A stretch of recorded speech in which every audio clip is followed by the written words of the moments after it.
High বন্ধুরা, welcome to my channel সিজাস kitchen. আজকে মাছের মাথা দিয়ে মুগ ডাল রান্না হবে।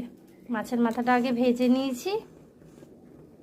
মাছের মাথা দিয়ে ভাজার তেলেই একে একে তেজপাতা, গোটা শুকনো লঙ্কা, জিরে, গোটা গরম মশলা,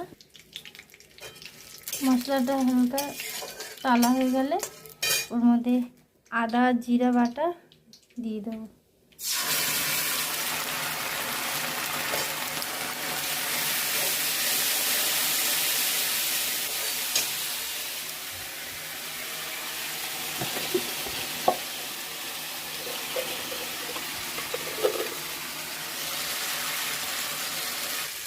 মশলাটা কষিয়ে আসলে এবার সেদ্ধ করা ডালটা দিয়ে দেবো।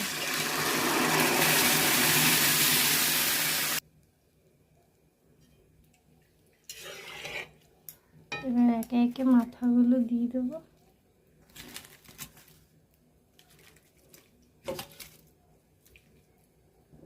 দশ মিনিটের জন্য ঢেকে দেবো। আমাদের ডালটা হয়ে এসেছে। এখন